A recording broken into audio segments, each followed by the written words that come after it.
여야 대선 주자들이 민족 최대 명절인 추석 연휴를 맞아 민심 잡기에 나서고 있습니다. 특히 호남 경선을 앞두고 있는 민주당의 대선 주자들은 일제히 호남행 열차에 올라탔고 첫 TV 토론을 끝낸 국민의힘 대선 경선 후보들도 명절 밥상머리 민심 잡기로 분주합니다. 두 분과 정치권 소식 짚어보겠습니다. 하헌기 더불어민주당 청년대변인, 신인규 국민의힘 상근 부대변인 모셨습니다. 어서 오십시오. 네, 안녕하십니까. 네, 추석 연휴가 오늘부터 이제 시작이 됐고요. 앞서도 리포트에서 나왔듯이 보통 우리가 밥상머리 민심이라고 많이들 이야기를 합니다. 코로나 때문에 예년 같지는 않겠지만 그래도 가족분들이 모여서 이런저런 이야기를 나눌 텐데 이번 추석 밥상머리 민심 어떤 이슈가 가장 중요하게 떠오를 거라고 보십니까? 정치권의 화제라고 하면 아무래도 후보가 누가 될 것이냐가 되지 않겠습니까? 지금 여권 같은 경우는 경선이 중후반대로 가고 있기 때문에 과연 이렇게 안정적으로 관리가 되다가 한 후보로 굳혀질 것이냐, 아니면 어떤 반전이 있을 것이냐, 이런 게 관심사일 것 같고요. 네. 이제 야권 같은 경우에는 TV 토론 이제 시작했기 때문에 조금 거칠어지고 있는 면이 있지만 어떤 분위기 반전이 있을 것이냐, 뭐 아니면은 마찬가지로 뭐 1등 후보가 계속 그대로 갈 것이냐, 이런 게 있을 거고, 또 하나 지금 제가 주변에 감지하고 있는 거는 이낙연 후보가 국회의원직을 사퇴함에 따라 종로에 보궐선거가 열리게 됐는데 이거 같이 대선이랑 같이 치르게 됐거든요.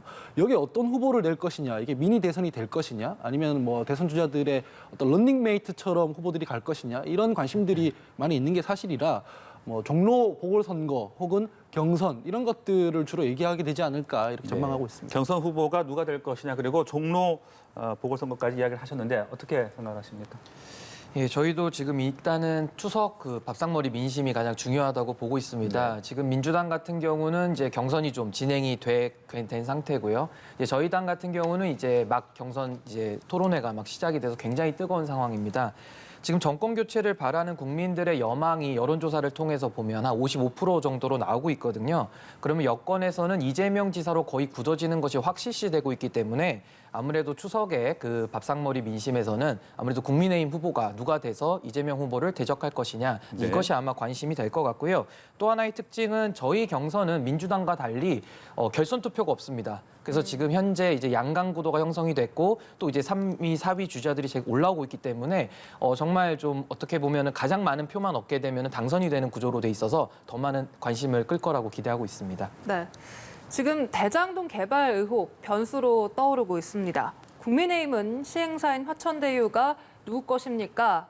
라고 압박을 하고 있고, 이재명 후보는 수사 의뢰라는 정면 돌파를 선택을 했는데 앞으로 민주당 내부 경선뿐만 아니라 대선에도 이 의혹이 어떤 영향을 미칠까요? 저도 이거 관심 있게 보고 있는데요. 근데 크게 영향을 못 미치지 않을까 싶어요. 왜냐면은 실체가 있어야지 이게 불이 크게 붙는 거거든요. 근데 손준성 보냄 뭐 이런 실체가 있어야지 이게 계속 파고드는 것인데, 이게 누구 거냐라는 어떤 냄새만 풍기고 있는 게 사실이고요. 이게 사업이 진행된 어떤 추이를 보면 원래는 민간 개발로 돼 있던 거를 어떤 뭐 여기서 로비 같은 게 발생해가지고 관련자들이 구속되면서 그 이후에 이재명 후보가 성남시장에 당선되고 나서 공영개발로 바꿨는데, 근데 이제 예산이 너무 많이 들어가기 때문에 이를테면 성남시 예산이 3조 좀 넘는데요. 근데 이 개발에는 1조 이상의 예산이 들어갔기 때문에 다른 방식으로 시행했던 사업이 대장동 개발입니다. 그래서 사실상 추이를 보면 이게 어떤 실체가 있는 게 아니라 냄새만 피우고 있는 형국이라 실제로 선거에 큰 변수로 작용하지는 않을 것 같습니다. 네, 실체가 없는 거고 변수가 안 될 것이다라는 의견이셨는데요. 이 화천대유 의혹 어떻게 작용할 거라 보십니까? 예, 지금 뭐 실체가 없다고는 하지만 의혹은 많은 상태죠. 예, 그래서 이낙연 후보께서도 이거는 비상식적이다. 그래서 의혹을 제기하는 것이 오히려 더 합리적이라는 것이 여당 내부에서도 나오고 있기 때문에 저희가 지금 근거 없이 의혹을 제기하지 않는다는 것은 제가 입증이 될 것 같고요. 원래 그 지역에서 개발할 때 다 인허가 비리가 참 많습니다. 우리나라 특성상 이제 건설사들 끼다 보면은 참 문제가 많은데요. 지금 이 사건은 수상한 게 한두 가지가 아닙니다. 일단은 법조기자 출신이라고 알려진 K 씨가 지금 그 화천대유의 소유자로서 지금 이제 등장을 했고요. 그 다음에 이제 천화동인이라는 1호, 7호 그 사람들이 7명 정도가 다 K 씨의 지인으로 지금 나오고 있습니다. 근데 이제 저희가 궁금한 것은 이게 자본금 5천만 원짜리의 굉장히 작은 정말 콩알만한 회사라고 볼 수가 있는데, 이런 회사가 어떻게 이런 어마어마한 특혜 사업에 진입이 됐는지가 일단 국민들의 의문이고요. 5천만 원짜리 자본금 가진 회사가 3년 만에 577억 원의 이런 개발 이익을 얻었다는 것이 국민들 입장에서는 상식적으로도 납득이 되지 않고 이제 그런 그 정서적인 분노가 있는 겁니다. 그리고 또 하나는 여기 이제 자문 변호사들이 권순일 대법관 그리고 강찬호 변호사, 박영수 특검 이런 분들이신데요. 권순일 대법관은 그 이재명 지사를 거의 정치적으로 살려줬다고 볼 수 있는 그 대법원 판결에 굉장히 영향을 미친 분이신데 바로 화천대유의 고문 변호사로 갔다는 것도 의문이고 네. 강찬호 변호사도 이재명 지사의 변호인 아니었습니까? 이런 분들이 자문 변호사로 엮여 있다는 것이 문제고요. 마지막으로 안민석 의원께서 숨는 자가 범인이라는 아주 유명한 말씀을 하셨습니다. 저는 그 말에 따르면 이 의혹은 정말 숨게 될수록 더 범인이라는 것을 입증하는 것이 아닌가 생각이 들고요. 이재명 지사께서도 100% 수사에 동의를 하셨기 때문에 네. 이 부분은 강도 높은 수사로 밝혀져야 된다고 생각합니다. 네, 실체가 없다라고 말씀하셨는데 반면 여러 가지 의혹들이 있다라고 이야기를 하셨어요. 어떻게 좀 근데 답하시겠습니까? 방금 이제 연루되어 있다는 인사 중에 법조계 인사들이 굉장히 많은데 그 중에는 곽상도 의원님 같은 분과 연관된 분도 계시고 그다음에 네. 국민의힘 쪽 인사도 있기 때문에 이게 여건발 어떤 게이트 이렇게 보기에는 힘들 것 같고요. 그다음에 법에 따라서 진행이 됐냐 안 됐냐 이게 핵심이어야 하는데 불법적인 것들이 보이지가 않아요. 결국 사람이 누가 들어가 있냐 이런 문제로 불거지고 있는 건데 이거 가지고는 크게 어떤 리스크가 보이지 않는 게 이제 사실이거든요. 제가 실체가 없다고 말씀드린 것도 그겁니다. 뭐가 어떻게 됐을 때 이것은 불법이다 이런 규정이 돼야 되는데 그런 얘기들은 다 못하고 있거든요. 그래서 언론에서도 이재명 지사의 아들이 이 사업에 연관돼 있다고 했지만 결국 그게 오보로 밝혀졌고 그다음에 사과와 함께 정정 보도를 하는 등 지금 냄새만 피우고 있는 형국이기 때문에 네. 이게 지금 오래 가지 못할 거고 이재명 지사 측에서도 아까 다시 말씀드립니다만은 100% 자신이 있기 때문에 지금 수사를 하라고 한 거거든요. 그래서 네. 좀 지켜보면은 알 것이다 이렇게 말씀드릴 수 있겠습니다. 그런데 이낙연 후보 측의 서른 의원이 MB 발언을 하면서 또 이게 논란이 되고 있고요. 이낙연 후보는 충정 어린 우려라고 생각을 한다라고 좀 이제 감싸는 그런 모습을 보이면서 또 이재명 후보 측에서는 또 과거 이낙연 후보의 뭐 폭행 의혹이라든지 뭐 그림 의혹 같은 것들을 또 언급을 하면서 이게 다시 또 서로 공방이 커지는 게 아니냐 또 얘기가 되고 있어요. 예, 지금 네거티브가 과열되고 있는 중인데요. 네. 이제 뭐 MB 얘기까지 한 거는 좀 과합니다. 왜냐면은 이게 지지자들로 하여금 여권 지지자들로 하여금 어떤 트라우마를 지금 부추기는 형식의 네거티브거든요. 그러니까 MB 하면 여권 지지자들이 일종의 트라우마가 있습니다. 노무현 대통령 사건도 있었고요. 그렇기 때문에 이런 식으로 이재명 하면 마치 이명박 대통령이 떠오르게끔 하는 방식의 어떤 네거티브를 하는 거는 되게 부적절하고요. 제가 하나 말씀드리고 싶은 거는 여야 간의 네거티브도 과열되고 있고 그다음에 내부 네거티브도 과열되고 있는데 네거티브를 통해서 얻어올 수 있는 표라는 거는 한정적입니다. 그러니까 보통 내가 어떤 대한민국을 만들 수 있다. 내가 이런 대한민국을 잘 만들겠다. 이런 식으로 해야 표가 오는 거지. 죄를 벌하기 위해 나를 찍어주세요. 가지고 올 수 있는 표는 한정적이고 실제로 표가 이탈하더라도 그게 네거티브를 행하는 주체한테 오진 않습니다. 그래서 이런 모습들은 좀 지양하는 게 좋고요. 서른 의원 같은 경우에는 여권의 어떤 원로에 가까운 중진이기 때문에 이런 모습에 대해서는 국민들 보기에 좀 부끄러운 모습이 아닐까 그렇게 생각하고 있는 중입니다. 이렇게 가열되고 있는 명락대전, 야권에서는 좀 어떻게 바라보시는지요? 일단은 지금 이재명 지사에 대한 의혹이 실체가 없다라는 것은 정말 이해할 수가 없습니다. 그 동의하는 국민이 저는 이재명 지사 캠프 소속원 말고는 없다고 보고요.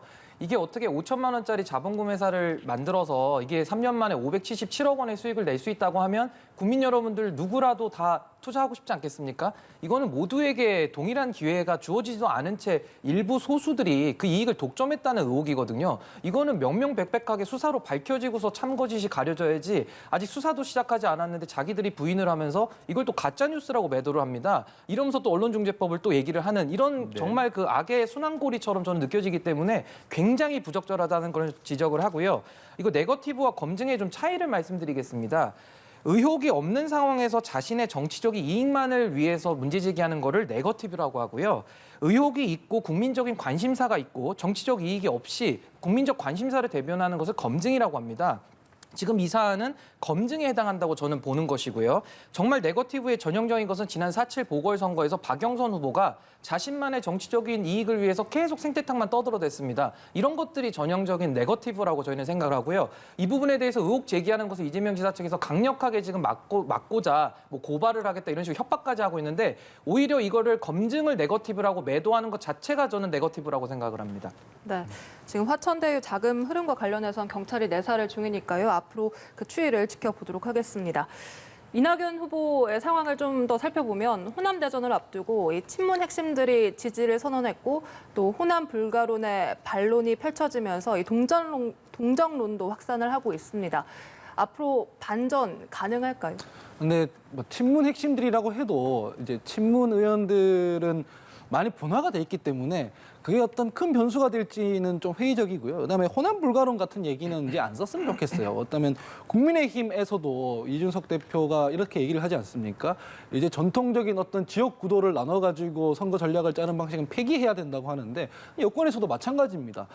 지금 지지층 결집에 대해서는 여러 가지 구도가 있을 수 있거든요. 뭐 호남 연고가 있고 호남 후보기 때문에 영남에선 표를 못 얻는다 이런 식의 지역으로 나눠가지고 구도를 짜는 방식에 대해서는 좀 지양해야 될 필요가 있고요.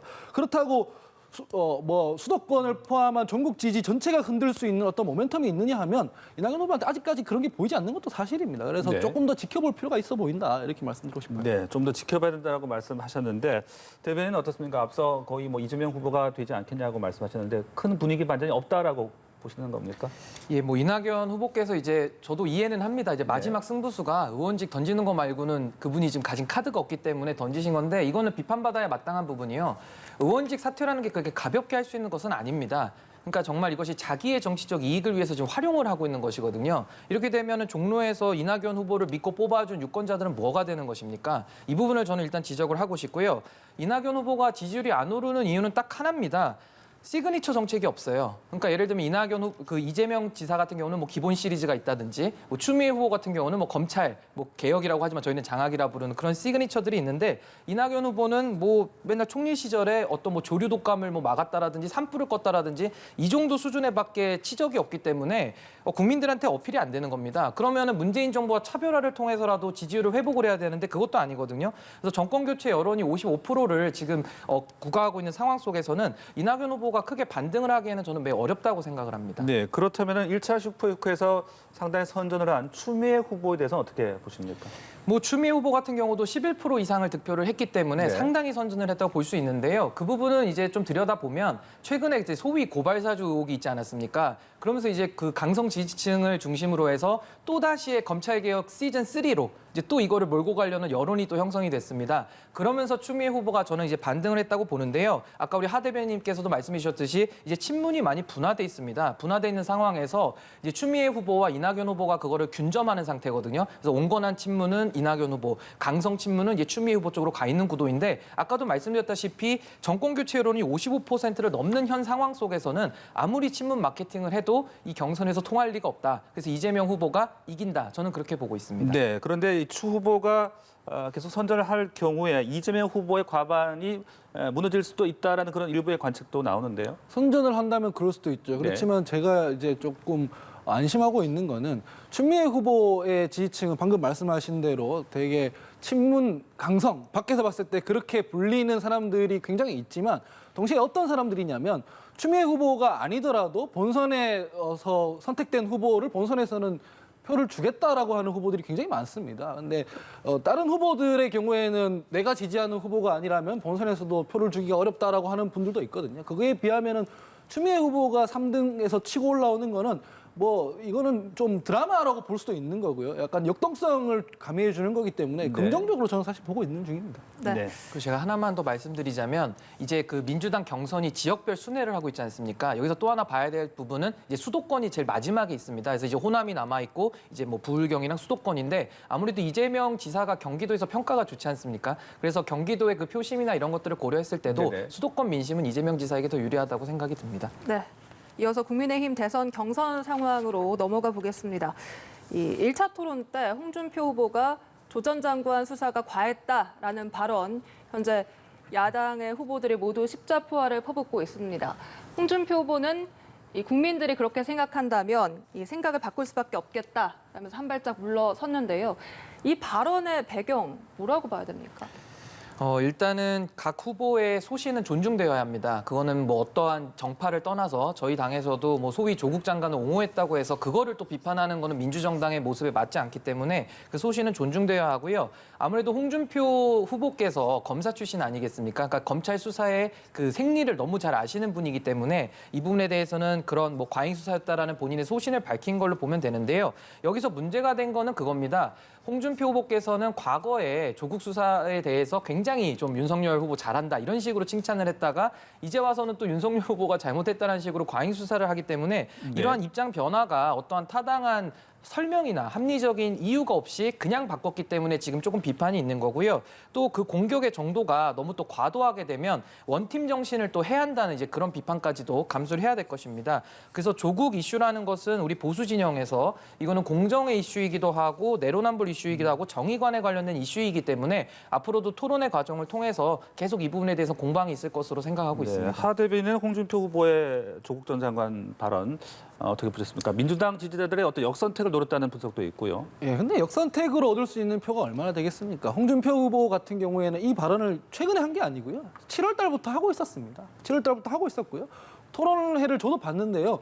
조국 장관을 범죄자라고까지 표현했기 때문에 조국 장관을 옹호한다고는 볼 수가 없을 것 같고요. 다만 검찰권의 남용, 과잉 수사 이런 얘기를 좀 지적했는데 그건 할 수 네네. 있는 얘기라고 저는 생각을 합니다. 이걸 가지고 조국 옹호를 했다라고 하는 것도 야당에서 너무 조금 과하게 경직돼 있는 거 아니냐. 지금 검찰에서 벌어지고 있는 일들을 보면 검찰권 남용에 대해서는 얼마든지 문제 제기를 할 수 있는 거고요. 그러면 홍준표 후보가 조국 장관의 수사만 관련해서 문제 제기를 한 게 아니고요.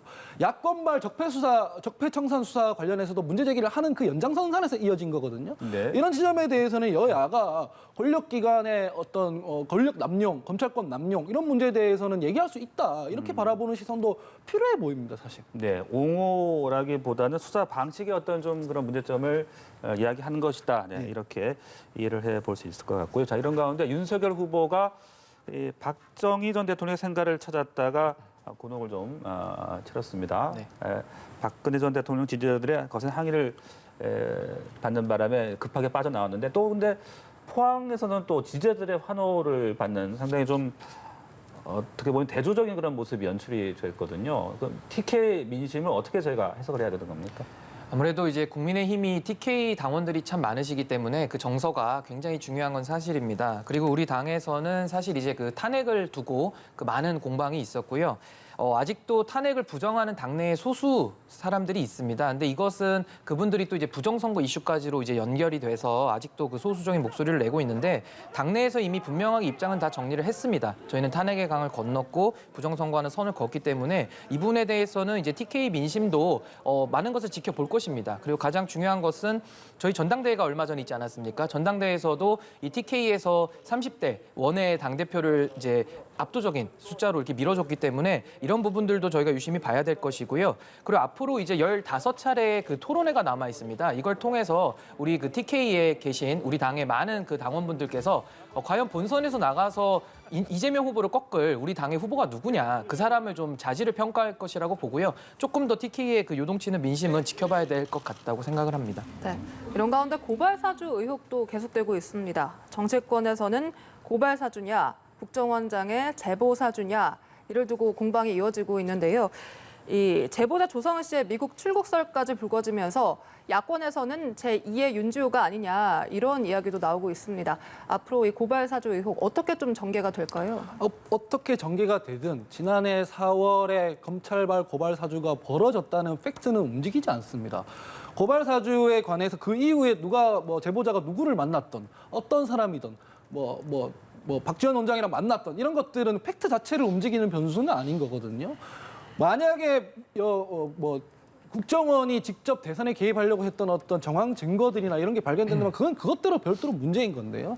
그런 일들에 대해서 문제 제기를 한다고 해서 손준성 보냄으로 표시된 어떤 고발사주 의혹 그 자체, 그 팩트 자체가 움직이는 건 아니기 때문에 여기에 대한 본질적인 해명과 해소가 없으면 어떤 식으로 정치 공방을 하든 간에 계속 문제가 될 것이다 이렇게 보고 있는 중입니다. 네, 하실 말씀 있을 것 같은데.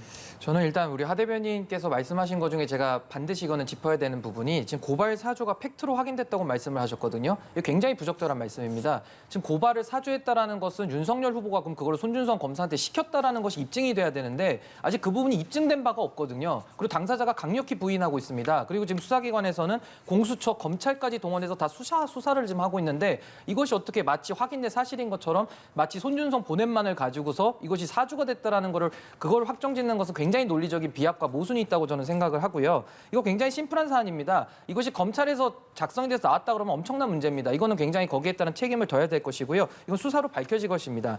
또한 그 제보자가 방송에 나와서 얘기를 했지 않습니까? 방송에 나와서 원장님하고 상의한 날짜에 치자고 했는데 그게 아니고 다른 날짜로 돼서 쳤다 이렇게 얘기를 이미 했습니다. 네. 그럼 박지원 원장께서는 또 거기다가 더 선을 넘으셔가지고 내가 뭐 말만 하면은 어떤 후보는 뭐 지금 뭐 꼬리를 내릴 수밖에 없다. 뭐 이런 식으로까지 국내 정치에 개입을 하고 계시는데 국가정보법에 보면은 국내 정치 개입에 대해서 국정원장 처벌하는 규정까지 있습니다.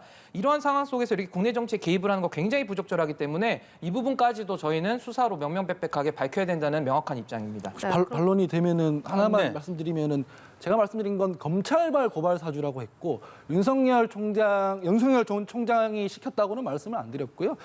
손준성 검사를 통해 김웅 의원에게 보낸 그와 동일한 고발장 초안으로 인해서 정정식 의원이 8월 달에 고발을 한 건 사실이거든요. 그렇기 때문에 고발 사주라는 이 팩트라는 건 고정돼 있다고 하는 것이고 그다음에 박지원 의원을 불러낸 거는 박지원 원장을 불러낸 거는 박지원 원장 스스로가 아니라 여당이 박지원 원장에게 자꾸 뭔가 입장을 촉구를 하니까 와서 언론에서 자기 입장을 얘기를 한 거기 때문에 이거를 국내 정치에 개입했다고 하기에는 조금 무리가 있지 않을까 그렇게 말씀드리고 싶습니다. 저도 한 번만 반박을 네. 네.